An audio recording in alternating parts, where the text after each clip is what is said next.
Hi, I'm Pam Neely, and I'm going to talk to you about physician-assisted suicide and euthanasia. Is it mercy or is it murder? Physician-assisted suicide has been slowly spreading across the states. It's now legal in 10 states and one district, of course, the Washington, D.C. And we usually think of euthanasia, we're thinking it's our pets. You know, they've gotten old, they're infirm, they're hurting, so we have them put down, put to sleep. We try to make it sound a little nicer, but it's the same effect. You know, we're killing them. And with people, it's the same thing. So the government should not legalize euthanasia or physicians assisted suicide. It goes against the code of has a contradiction of biomedical ethics. It could very easily lead to the dehumanization of not only the healthcare personnel, but the public as well. They become immune to death. And death should always be revered, not looked forward to, but understood and respected. And most importantly, things can change at any time.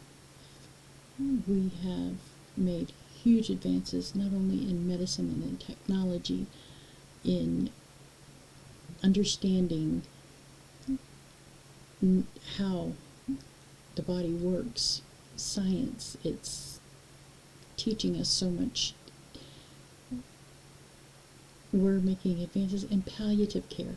We're learning how to decrease pain, how to alleviate suffering.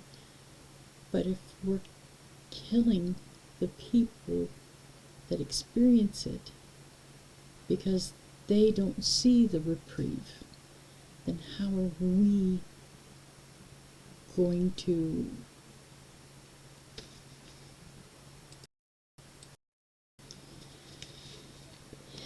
the lack of financial support, manpower in all the support services. We have social services, counseling, home care services, in the hospitals, communities. Everybody's so overwhelmed.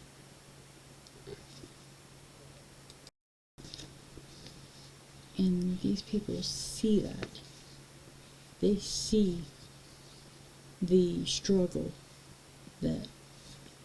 and they feel that they're not important because the resources aren't there. And there comes the depression, then the guilt, and they feel like they're a burden, and it spirals and it builds, and they don't see any light at the end of the tunnel.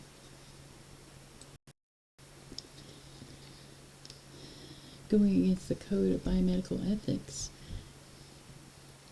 the principle of respect for autonomy, where the patient gets to make their decision about their health care.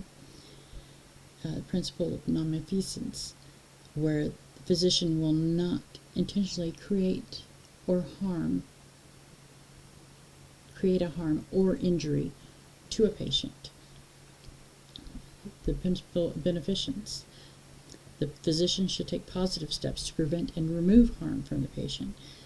The principle of justice. That's the distribution of goods and or resources equitably.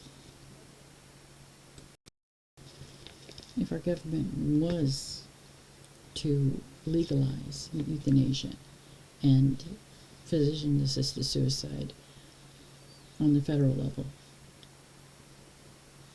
where does it stop?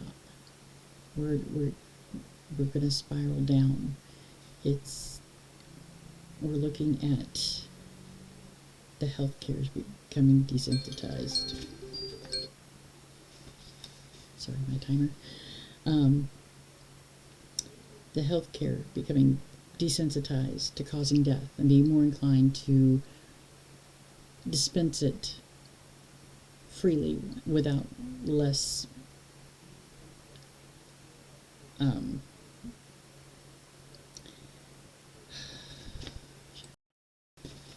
with less due diligence. This just kind of opens the way to mercy killings, particularly for people that are considered burdens to society or undesirables. We didn't see it, but this happened back in the 30s and 40s with Germany. And you look what happened to the people that were considered the burdens and undesirables. We don't want to do that. We don't want to go down that road. Change is constant. Our choices change. What we wanted to do when we were 5 changed by the time we got to 15. So with all the advances, we never know what's coming around the corner. But the infirm, the elderly, these are the weakest of us, the most vulnerable, and we need to protect them.